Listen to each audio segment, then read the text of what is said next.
हम लोग पढ़ रहे हैं हम लोग पढ़ रहे हैं नेशनल इनकम चैप्टर। इसको 4 यूनिट में डिवाइड करके पढ़ रहे हैं। पहला यूनिट में पढ़ रहे हैं circular flow of income. Unit 1 में हम लोग पढ़ेंगे सर्कुलर फ्लो ऑफ इनकम, यानी कौन किसको क्या दे रहा है 4 सेक्टर ऑफ इकोनॉमी में और कौन किससे क्या ले रहा है। यूनिट 2 में हम लोग पढ़ते हैं basic concept of macro economics, कि कुछ एक मतलब इम्पोर्टेंट टर्म्स जो हमारे इस चैप्टर में काम आते हैं आगे जाके, वो एग्जाम में भी थ्योरेटिकली पूछ सकते हैं। अब थर्ड पार्ट से प्रैक्टिकल चालू होता है। थर्ड और फोर्थ यूनिट पूरा प्रैक्टिकल है, जहाँ पे एनआई के कैलकुलेशंस के लॉजिक चालू होंगे थर्ड और फोर्थ दोनों यूनिट में। फोर्थ में फार्मूलाज होंगे, मेथड्स होंगे, और थर्ड में कुछ फार्मूलाज होंगे। यानी बेसिकली थर्ड और फोर्थ पूरा एक ही है प्रैक्टिकल पार्ट। तो पहला 2 यूनिट फटाफट कंप्लीट करते हैं और नेक्स्ट वीडियो में फिर हम लोग यूनिट 3 और 4 लेकर आएंगे। तो यूनिट 1 में हम लोग क्या पढ़ रहे हैं, सर्कुलर फ्लो ऑफ इनकम।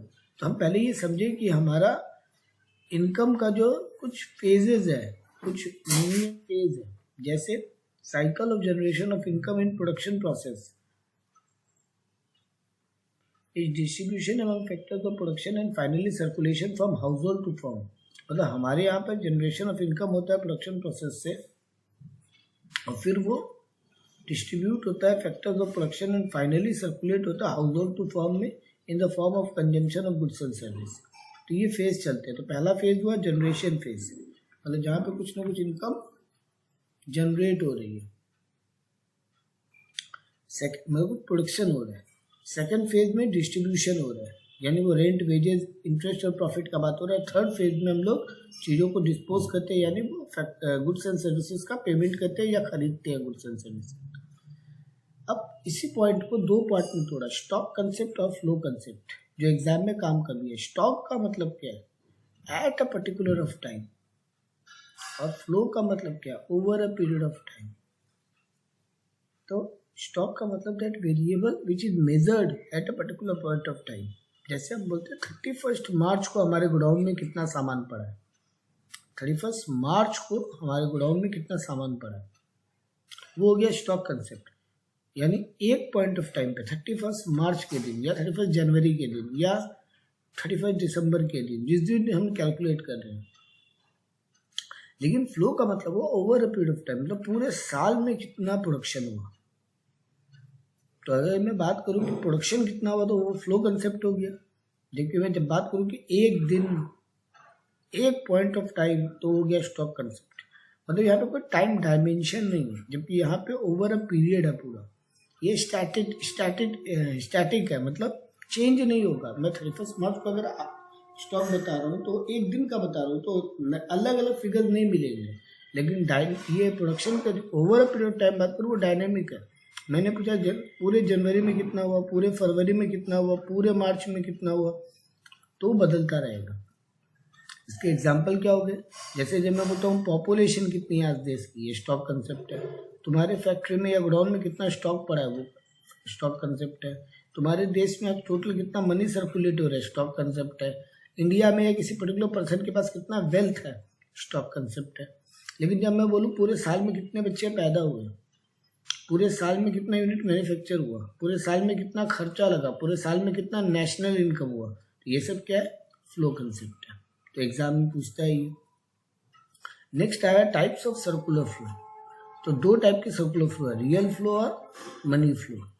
तो रियल फ्लो का मतलब हो गया वो जो गुड्स और सर्विस हम एक दूसरे को दे रहे हैं, और मनी फ्लो हो गया उन्हीं गुड्स और सर्विस का जो पेमेंट एक दूसरे को दे रहे हैं। तो यूँ समझो मनी फ्लो में वो पैसे का लेन देन का बात हो रहा है, और यहाँ पे गुड्स और सर्विस के लेन देन का बात हो रहा है रियल फ्लो में। तो यहाँ पे फ्लो ऑफ फैक्टर्स है from household to firm, और यहाँ है payment of factors from firm to household. तो क्या क्या फैक्टर्स देते हैं हाउस होल्ड फर्म को, लैंड, लेबर, कैपिटल, एंटरप्रेन्योर। तो उसके बदले पेमेंट, लैंड के बदले पेमेंट रेंट, लेबर के बदले वेजेज या सैलरी, कैपिटल के बदले इंटरेस्ट, और एंटरप्रेन्योरशिप के बदले प्रॉफिट में शेयर। ऐसे ही स्टॉक रियल फ्लो हो गया गुड्स और सर्विस जो फर्म दे रहा है हाउस होल्ड को।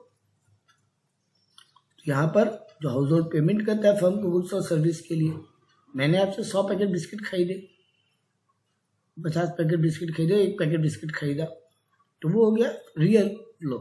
आपने मुझे बिस्किट का पैकेट दिया और बदले में मैंने आपको पेमेंट दिया, वो हो गया मनी फ्लो।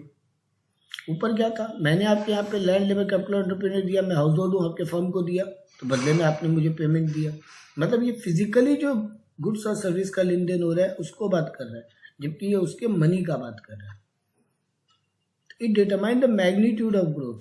तुम्हारा रियल फ्लो बताता है तुम्हारे देश का ग्रोथ कितना हो रहा है, जबकि ये बताता है nominal flow, known as nominal flow. ये केवल तुम्हारे देश का फाइनल इनकम बताता है। अब हम स्टार्टिंग से जानते हुए आ रहे हैं कि हमारा 4 सेक्टर इकोनॉमी है, हाउस होल्ड, फर्म यानी प्रोड्यूसिंग सेक्टर्स, गवर्नमेंट और फॉरेन सेक्टर यानी रेस्ट ऑफ द वर्ल्ड। तो जब हाउस होल्ड का बात करते हैं तो लैंड लेबर कैपिटल एंटरप्रेन्योर, उनके बदले रेंट, वेजेज, इंटरेस्ट और प्रॉफिट का बात होगा। जब मैं फर्म्स का बात करता हूँ तो प्रोड्यूस गुड्स एंड सर्विस और फैक्टर्स को हायर करते हैं और प्रॉफिट अर्न करते हैं। जबकि गवर्नमेंट का बात करूँ तो वो वेलफेयर करने के लिए सोसाइटी का, वो भी गुड्स एंड सर्विस बनाती है। और फॉरेन सेक्टर हो गया एक्सपोर्ट इम्पोर्ट। नेक्स्ट टॉपिक आया क्या एक दूसरे को हम दे रहे हैं, तो हम इसको 3 पॉइंट पे पढ़ेंगे। 2 sector model, 3 sector model, 4 sector model. 2 sector model हमारे सिलेबस में, 3 और 4 हमारे सिलेबस में नहीं है सीबीएसई बोर्ड के लिए, लेकिन हम पढ़ेंगे तीनों ही मॉडल क्योंकि आपको जानना तीनों ही चाहिए। तो 2 सेक्टर मॉडल में कौन किसको क्या दे रहा है, कौन किससे क्या ले रहा है। 3 सेक्टर मॉडल में कौन किसको क्या दे रहा है, कौन किससे क्या ले रहा है। एंड 4 सेक्टर मॉडल में कौन किसको क्या दे रहा है, कौन किससे क्या ले रहा है। तो इसको सिंपल इकोनॉमी बोलते हैं जब 2 सेक्टर का बात करते हैं। 2 सेक्टर मतलब क्या हुआ, house hold and firm only. मतलब हम मान रहे हैं एक बार गवर्नमेंट और rest of the world silent है, इसको क्लोज इकोनॉमी बोलेंगे। हम आउटसाइड वर्ल्ड के साथ कोई लेन देन नहीं कर रहे हैं। यहाँ पे no government, no rest of the world. हम मान के चल रहे हैं no saving in the economy, full earning is consume. पूरे अर्निंग को हम लोग कंजम्पशन में खर्चा कर दे रहे हैं। तो हाउस होल्ड फर्म को क्या देगा और हाउस होल्ड फर्म से क्या लेगा। एक सिंपल बात समझो, जब मैं गुड्स एंड सर्विस का बात करूँ तो हाउस होल्ड फर्म को क्या देगा, लैंड लेबर कैपिटल एंटरप्रेन्योर। और जब मैं उसी के बदले पेमेंट का बात करूँ तो हाउस होल्ड फर्म को, फर्म हाउस होल्ड को क्या देगा, इसके बदले पेमेंट यानी फैक्टर पेमेंट। तो यानी सर हाउस होल्ड फर्म को फैक्टर्स देता है और फर्म हाउस होल्ड को फैक्टर के बदले पेमेंट देता है। फैक्टर्स हो गया land labour capital entrepreneur, payment हो गया rent, wages, interest, profit. Similarly household firm household को गुड्स एंड सर्विस देता है, तो हाउस होल्ड फर्म को गुड्स एंड सर्विस के बदले पेमेंट देता है। अच्छा, बीच में एक फाइनेंशियल मार्केट है, यानी आपका share market, bank, money market, ये सब। क्योंकि आप कैसे फर्म को पैसा दोगे, आपके रिलायंस के ऑफिस में जाके पैसा इन्वेस्ट करोगे नहीं, आप बैंकों में या शेयर मार्केट में लगाओगे। यानी आपका सेविंग फर्म के पास, फाइनेंशियल मार्केट के पास जाएगा और फिर वो फर्म उसको वहाँ से बोरो कर लेगा और फर्म भी वहाँ पैसा सेव करता है। तो फाइनेंशियल मार्केट वो इंटरमीडिएट हो गया जो दोनों के बीच में वो इन्वेस्टमेंट और फाइनेंस का लेन देन करता है। अल्टीमेटली हमने कंक्लूजन में क्या पढ़ा, total production of goods and service by the firm should be equal to total consumption of goods and service by the household. इस इकोनॉमी में यही होगा क्योंकि हमने कहा सब कुछ खर्च हो जाता है, कुछ भी सेविंग नहीं है। मतलब factor payment equal to factor income हो जाता है, consumption expenditure equal to factor income हो जाता है, real flow equal to money flow है। यहाँ पे ये 2 सेक्टर मॉडल का कंक्लूजन हुआ। ये इतना आपको पढ़ने का जरूरत नहीं, आपको किसने क्या दिया, किसने क्या लिया, केवल उतना ही जानना बहुत है। अब आया 3 सेक्टर मॉडल, यानी यहाँ पे हाउस होल्ड, फर्म और गवर्नमेंट तीनों। हमने हाउस होल्ड फर्म का तो पढ़ लिया, अब केवल ये पढ़ना है कि गवर्नमेंट हाउस होल्ड को क्या देती है, क्या लेती है, और फर्म हाउस होल्ड को, गवर्नमेंट फर्म को क्या देती है, क्या लेती है। तो पहले मैं बात करता हूँ हाउस होल्ड और गवर्नमेंट के रिश्ते की। तो हाउस होल्ड गवर्नमेंट को क्या दे रहे हैं, हाउस होल्ड गवर्नमेंट को वही फैक्टर्स देगा, लैंड लेबर कैपिटल एंटरप्रेन्योर, और गवर्नमेंट उनके बदले पेमेंट देगी। 1 नंबर बात। 2 नंबर बात, हाउस होल्ड गवर्नमेंट को टैक्स देगा, गवर्नमेंट उनको सब्सिडी देगी। 3 नंबर बात, house hold government household को एक और चीज़ देती है, वो है ट्रांसफ़र पेमेंट। अभी ट्रांसफ़र पेमेंट आपके लिए बहुत काम का वर्ड है। ट्रांसफ़र पेमेंट का मतलब होता है रिटायरमेंट बेनिफिट, यानी पेंशन, पीएफ, ये सब का पैसे का बात होता है। सब स्कॉलरशिप, मतलब वन साइडेड पेमेंट जिसको बोलते हैं, जहाँ पे गवर्नमेंट तो कुछ दे रही है बट हाउस होल्ड उसके बदले में अब कुछ नहीं करके दे रहे हैं। गवर्नमेंट पेंशन दे रही है, गवर्नमेंट प्रोविडेंट फंड का पैसा दे रही है, गवर्नमेंट स्टूडेंट को स्कॉलरशिप दे रही है, बट हाउस होल्ड बदले में उसके कुछ नहीं दे रहा। तो अगर सिंगल सिंगल पॉइंट पे है, हाउस होल्ड गवर्नमेंट को फैक्टर्स देगा तो बदले में फैक्टर्स का पेमेंट लेगा, हाउस होल्ड गवर्नमेंट को टैक्सेस देगा, बदले में सब्सिडी लेगा, और गवर्नमेंट हाउस होल्ड को ट्रांसफर पेमेंट भी देता है जिसके बदले में कुछ नहीं मिलेगा। अब किसी के मन में आ रहा होगा गवर्नमेंट भी तो फैक्ट्री चलाती है, वो भी तो गुड्स एंड सर्विस बनाती है, तो वो भी तो हाउस होल्ड को दे रही है, हाउस होल्ड से उसके बदले पैसा ले रही है। बट बेटा उस केस में गवर्नमेंट को हम फर्म मान लेते हैं, ये गवर्नमेंट तो बिजनेस हो गया ना फिर वहाँ पे, अगर गवर्नमेंट भी गुड्स एंड सर्विस बना रहा है तो we are not talking about that. अब आता है फर्म गवर्नमेंट को क्या दे रहे हैं। सर नॉर्मली सीधी बात है, फर्म गवर्नमेंट को गुड्स एंड सर्विस देगी और उसके बदले पेमेंट लेगी, कि बिजनेस में जो गुड्स बनाता है गवर्नमेंट भी तो खरीदती है। फर्म गवर्नमेंट को टैक्सेस देगी, बदले में सब्सिडीज मिलेगा। तो यही हो गया आपका। नेक्स्ट आया 4 सेक्टर मॉडल, यानी अब हम बात करते हैं फॉरेन का, यानी रेस्ट ऑफ द वर्ल्ड का। तीनों यानी हाउस होल्ड, फर्म और government rest of the world को क्या दे रही है, क्या ले रही है, एक एक करके बात करें। पहले हाउस होल्ड का बात करें। हाउस होल्ड फॉरेन को क्या देगी, हाउस होल्ड फॉरेन से क्या मंगवाएगी, सामान मंगवाएगी, मतलब इंपोर्ट करेगी तो इंपोर्ट के बदले पेमेंट देगी। मेनली यही होगा, इंपोर्ट और इंपोर्ट के बदले पेमेंट। हाँ, हाउस होल्ड फॉरेन को फैक्टर्स दे सकती है, हाँ सर दे सकती है। कोई फॉरेन कंपनी में हम जॉब कर रहे हैं तो हम अपना लेबर दे रहे हैं, कोई फॉरेन कंपनी को हम इंडिया में अपनी ज़मीन यूज़ करने दे रहे हैं तो रेंट लेंगे उससे। तो हाउस होल्ड फॉरेन को फैक्टर्स भी देगी, बदले में फैक्टर पेमेंट्स भी लेगी। और ट्रांसफ़र पेमेंट्स भी होगा, वन साइडेड पेमेंट, हाँ वो भी होगा। सर फॉरेन से इंडिया में डोनेशन आया, फॉरेन से इंडिया में आपका क्या बोलते हैं हाउस होल्ड्स को, कोई आपका फॉरेनर है, कोई आपका रिलेटिव है जो फॉरेन में रह रहा है और वो इंडिया में पैसे ट्रांसफ़र कर रहा है वहाँ कमा के, तो वो भी ट्रांसफ़र पेमेंट हो गया, one sided payment. Similarly firm rest of the world के साथ क्या करेगी, इंपोर्ट और एक्सपोर्ट। तो इंपोर्ट गुड्स करेगी तो इंपोर्ट के बदले पेमेंट देगी, और अगर इंपोर्ट करेगी तो हाँ भाई इंपोर्ट करेगी तो इंपोर्ट के बदले पेमेंट देगी, और एक्सपोर्ट करेगी तो एक्सपोर्ट के बदले पेमेंट लेगी। सिमिलरली गवर्नमेंट का फॉरेन के साथ क्या रिश्ता होगा। सर गवर्नमेंट भी फॉरेन से गुड्स मंगवाती होगी तो गुड्स के बदले पेमेंट देती होगी, और इंडियन गवर्नमेंट फॉरेन कंट्रीज में ग्रांट्स डोनेशन देती होगी, नेपाल भूटान श्रीलंका को, तो इंडियन गवर्नमेंट को वहाँ से ग्रांट और वो सब भी मिलता भी है, तो वो भी होगा। देखो मैंने यहाँ छोटा एक चार्ट बनाया है, आप ये रिवाइज कर सको कौन किसको क्या देगा। हाउस होल्ड फर्म को क्या देगी, payment for goods and factor services. Firm household को क्या देगा, गुड्स एंड सर्विस देगा और पेमेंट फॉर फैक्टर्स देगा। तो 3 सेक्टर मॉडल में हाउस होल्ड टू फर्म तो सेम है and firm to household तो सेम है। अब हाउस होल्ड टू गवर्नमेंट, तो गवर्नमेंट को हाउस होल्ड टैक्स पे करता है, फैक्टर सर्विसेज देता है, और गवर्नमेंट हाउस होल्ड को ट्रांसफ़र पेमेंट देती है, पेमेंट फॉर फैक्टर्स देती है। और वही जब हम 4 सेक्टर मॉडल का बात करें तो कौन किसको क्या दे रहे हैं, ये चार्ट बना हुआ आप देख सकते हो, जो हमने ऊपर पढ़ा वही बातें यहाँ पे लिखी हुई है। हमारा यूनिट 1 खत्म, अब हम आते हैं यूनिट 2 के ऊपर। यूनिट 2 में हम कुछ इंपॉर्टेंट टर्म्स पढ़ने जा रहे हैं जो कि आपको इस सब्जेक्ट में बहुत हेल्प करेगा, इस चैप्टर में भी बहुत हेल्प करेगा। पहला इंपॉर्टेंट वर्ड है डोमेस्टिक टेरिटरी किसको बोलते हैं। तो इंडिया का वो पॉलिटिकल एंड ज्योग्राफिकल बाउंड्री तो है ही, इंडिया का मैप वो तो इंडिया का डोमेस्टिक टेरिटरी है ही, लेकिन उसके अलावा और क्या इंक्लूड होगा डोमेस्टिक टेरिटरी में वो आपको पढ़ना है। तो उसके अलावा वो ships and aircraft of normal resident, एक इंडिया का नॉर्मल रेसिडेंट है जो फॉरेन में रह रहे, या सॉरी एक नॉर्मल रेसिडेंट है जो इंडिया का फॉरेन में रह रहा है, गलत वर्ड यूज हो गया। जो नॉर्मल रेसिडेंट है उसका अगर कोई शिप या एयरक्राफ्ट इंडिया के बाहर है वो भी पार्ट ऑफ इंडिया माना जाएगा। इंडियन नॉर्मल रेसिडेंट का कोई फिशिंग वेसल है, ऑयल एंड नेचुरल गैस का रिग्स है, या कुछ फ्लोटिंग प्लेटफॉर्म है जो वाटर्स में है, वो भी पार्ट ऑफ इंडिया माना जाएगा। मतलब इंडिया के मैप के बाहर अगर कुछ भी पानी में या कहीं पर भी हवा में कुछ इंडियन आदमी का है तो वो भी पार्ट ऑफ इंडिया माना जाएगा, क्योंकि उससे जो कमाई आएगा वो इंडिया का कमाई माना जाएगा।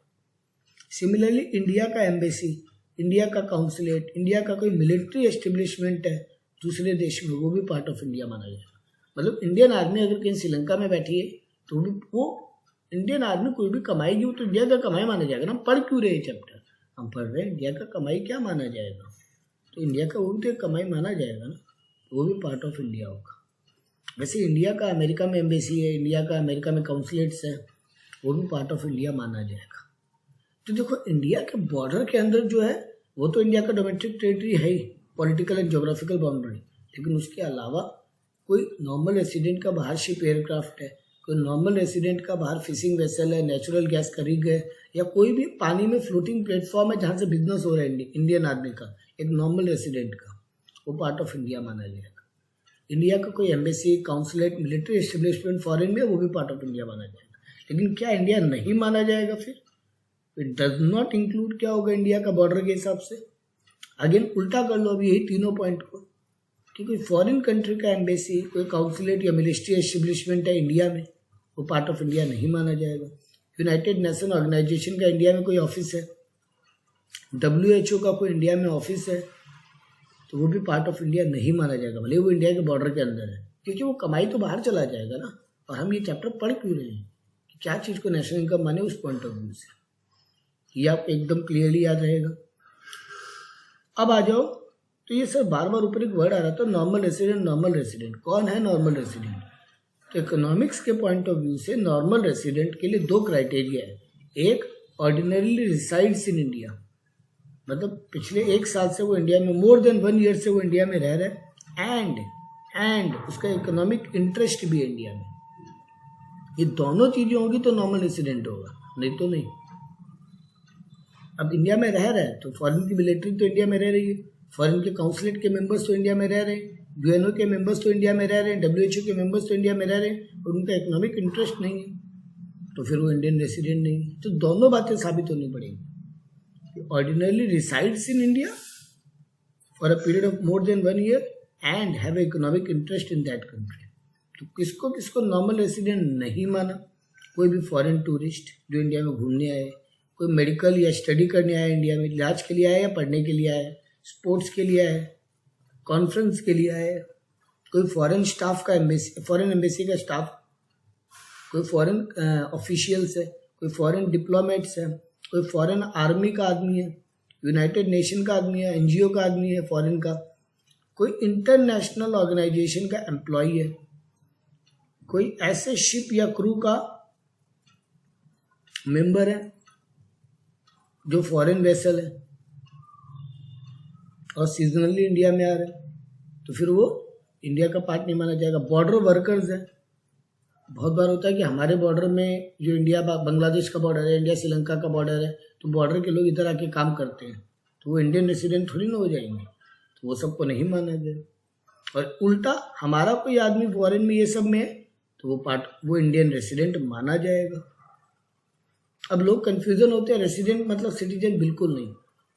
रेसिडेंट मतलब इंडिया में रिसाइड्स, इंडिया में रह रहा हो पिछले साल, लास्ट ईयर में चेक करते हैं, एवरी ईयर ये चीज चेक करना पड़ेगा हमको। फिर तो एवरी ईयर एक आदमी रेसिडेंट होगा, फिर कोई ईयर नहीं होगा, फिर कोई ईयर हो जाएगा, कोई ईयर नहीं होगा, ये भी हो सकता है। अच्छा, सिटीजन होने के लिए 2 ही कंडीशन है, या तो इंडिया में पैदा हो या बाहर पैदा हुआ, लेकिन इंडियन गवर्नमेंट उसको सिटीजनशिप का लीगल राइट दिया हो। मतलब कोई आदमी फॉरेन का वो इंडिया में अप्लाई करे कि हमको इंडियन सिटीजनशिप चाहिए, गवर्नमेंट को अप्लाई करता है और गवर्नमेंट उसको अलाउ करती है, ठीक है, हम तुमको इंडियन सिटीजन का लीगल राइट देते हैं, तो फिर वो इंडियन सिटीजन होगा। तो सिटीजन होना अलग बात है, रेसिडेंट होना अलग बात है, ये ब्रेन में क्लियर रखना। अब अगेन 2-3 एक पॉइंट और काम किए। फैक्टर इनकम क्या और ट्रांसफर इनकम क्या? लोग कंफ्यूज रहते हैं, फैक्टर इनकम क्या है। मैं सिंपल बोलता हूँ, हम लोग बचपन से पढ़ते हुए आ रहे हैं, 4 ही फैक्टर्स है, house hold, land, labour, capital और एंटरप्रेन्योर, ये 4 ही फैक्टर्स हैं। तो ये 4 के बदले जो कमाई करे वही है फैक्टर इनकम। तो लैंड के बदले हम रेंट कमाते हैं, लेबर के बदले वेजेस एंड सैलरीज कमाते हैं, कैपिटल के बदले इंटरेस्ट एंड डिविडेंड्स कमाते हैं, और एंटरप्रेन्योरशिप के बदले प्रॉफिट्स कमाते हैं। ये सब फैक्टर इनकम है। जबकि ट्रांसफर इनकम वो वन साइडेड इनकम जो हमको कहीं से मिल रहा है, हम कुछ नहीं करके दे रहे, कोई productive service, the word is, हम कोई प्रोडक्टिव सर्विस नहीं करके दे रहे हैं, इसके बावजूद हमको वो पैसा मिल रहा है। जैसे गवर्नमेंट ने स्कॉलरशिप दे दी, तो स्टूडेंट अभी तो गवर्नमेंट को कुछ नहीं करके दे रहे, सिर्फ फ्यूचर में करके दे सकता है, अभी तो नहीं कर रहा है, तो वो भी, या कोई रिटायरमेंट के बाद पेंशन का पैसा मिल रहा है, प्रोविडेंट फंड का पैसा मिल रहा है गवर्नमेंट से, वो सब ट्रांसफर इनकम माना जाता है। फैक्टर इनकम वो 4 फैक्टर्स के बदले कमाई, और ट्रांसफर इनकम हुआ जो बिना कोई प्रोडक्टिव सर्विस रेंडर किए हमको मिले।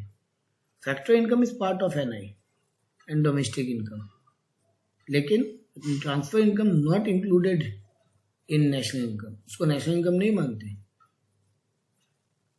यहाँ पे अर्निंग कर रहे हो तुम और यहाँ पे तुमको सिर्फ पैसा मिल रहा है, ये रिसिप्ट है, वो अर्निंग है। फॉर एग्जाम्पल मैंने दे दिया रेंट, वेजेस, इंटरेस्ट, प्रॉफिट या स्कॉलरशिप और पेंशन। अब 2-3 इंपॉर्टेंट टर्म और यूनिट 2 खत्म हो जाएगा। Final goods and intermediate goods क्या होता है, बहुत इंपॉर्टेंट है। अगले 2-3 कंसेप्ट आपको एग्जाम में छोटे छोटे 2-3 मार्क्स के क्वेश्चन दिए जा सकते हैं इसके ऊपर। फाइनल गुड्स में 2 बातें हो तो वो फाइनल गुड्स है। आई रिपीट, 2 बातें अगर हो तो वो फाइनल गुड्स है। यूज्ड आइदर फॉर कंजम्पशन और फॉर इन्वेस्टमेंट। हम खर्च कर रहे हैं, इसको खरीद रहे हैं कंजम्पशन के लिए या इन्वेस्टमेंट के लिए, वो दोनों ही फाइनल गुड्स है। मतलब मैंने अगर टीवी खरीदा घर में लगाने के लिए, मैंने फ्लैट खरीदा रहने के लिए, वो भी कंजम्पशन यानी फाइनल गुड्स है। और वही फ्लैट मैंने खरीदा इन्वेस्टमेंट पर्पस के लिए कि बाद में कभी बेच दूंगा प्रॉफिट होगा, तो वो भी मेरा फाइनल कंजम्पशन है, फाइनल गुड्स है। तो जनरली हाउस होल्ड करते हैं, हाउस होल्ड अगर करे तो वो कंजम्पशन हो जाएगा, बिजनेसमैन करे तो वो इन्वेस्टमेंट हो जाएगा। देखो हाउस होल्ड करना तो मतलब कंज्यूम कर रहा है, मिल्क, क्लोथ, फूड एक्सेट्रा, लेकिन बिजनेसमैन मशीन खरीद रहा है तो वो उसको इन्वेस्टमेंट की तरह उसके बिजनेस में, तो वो भी एक तरीके का फाइनल गुड्स हो गया। मतलब सीधी बात है सर, जो काम लगेगा और आगे बिकेगा नहीं। लेकिन इंटरमीडिएट गुड्स क्या बोला, वो रीसेल के लिए है या फिर इससे हम फर्दर प्रोडक्शन करेंगे।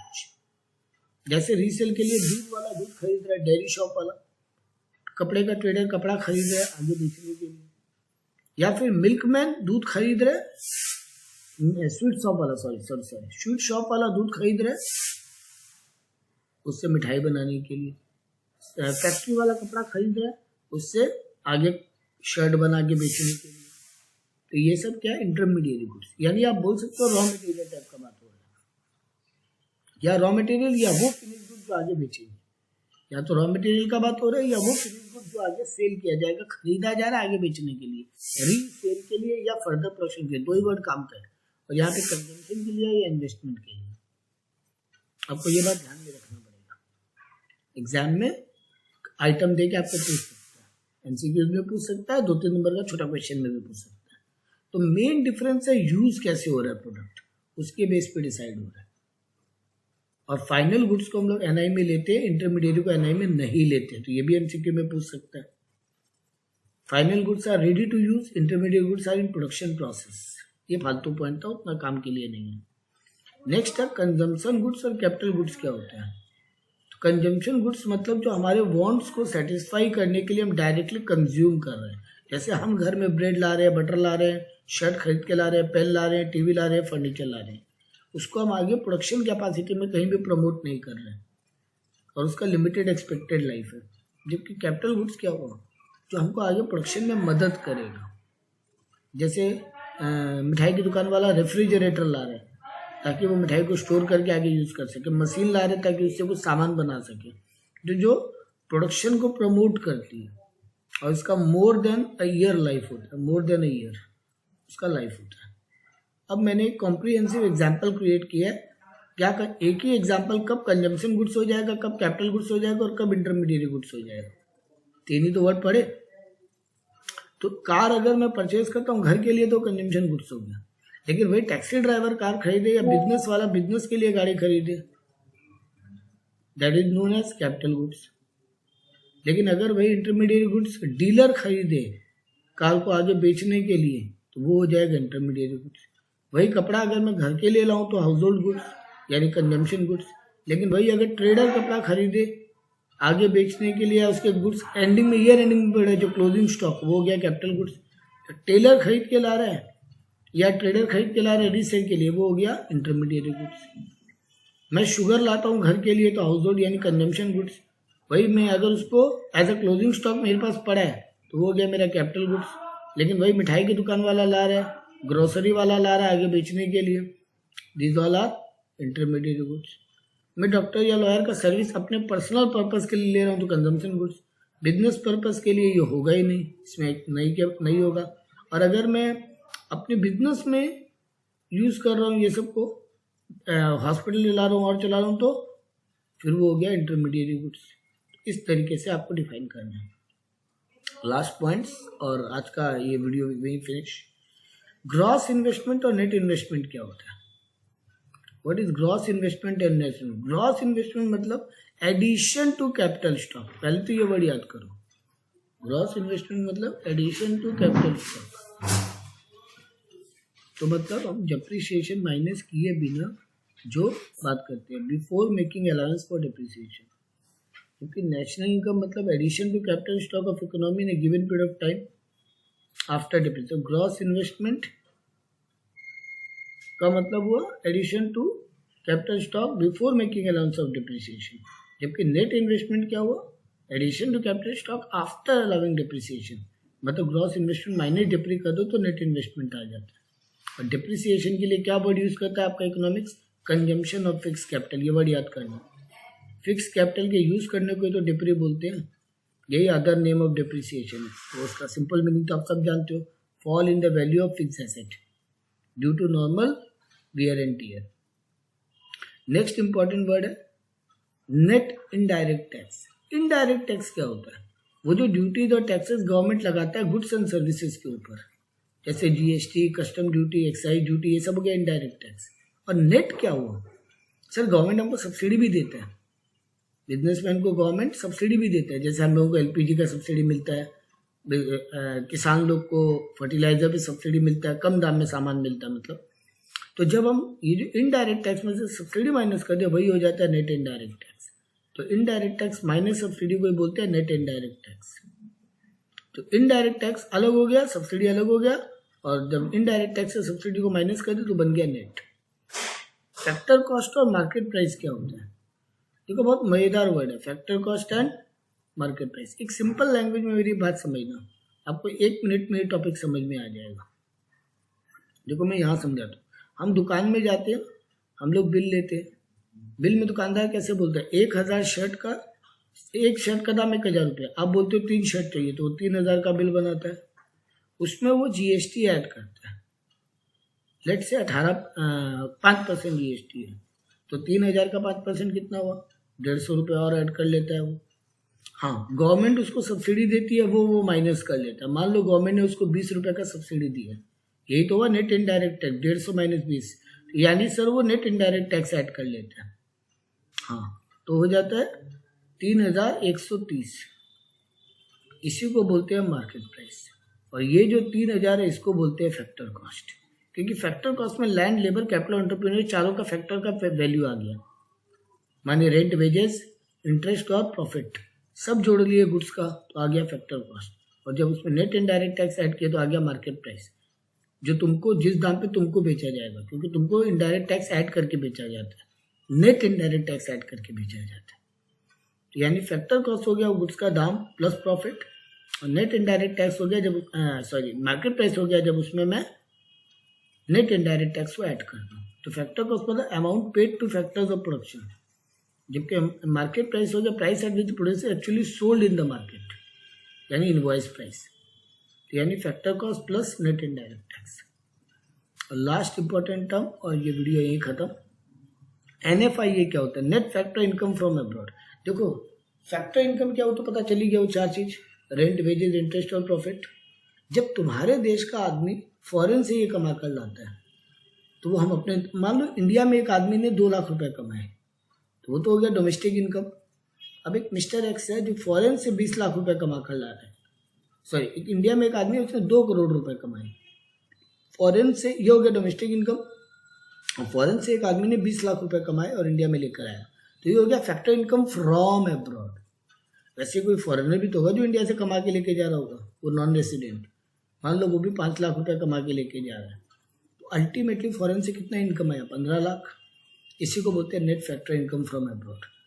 तो फैक्टर इनकम फ्रॉम अब्रॉड हो गया जो तुम्हारे देश का नॉर्मल रेसिडेंट फॉरेन से कमा के ला रहा है, और फैक्टर इनकम टू अब्रॉड हो गया जो फॉरेन का आदमी यानी जो नॉन रेसिडेंट है वो तुम्हारे देश से कमा के ले गया, और दोनों को जब हम एडजस्ट कर ले तो उसको बोलते हैं नेट। तो यही फर्क है, जब मैं खाली डोमेस्टिक इनकम ऐड कर रहा हूँ और जब मैं NFIA को ऐड कर ले रहा हूँ तो नेशनल इनकम बन जाता है। ये था हमारा टॉपिक। हमने 2 यूनिट्स खत्म कर लिए। अगले वीडियो में मैं प्रैक्टिकल पार्ट को पूरा कंप्लीट कर दूंगा।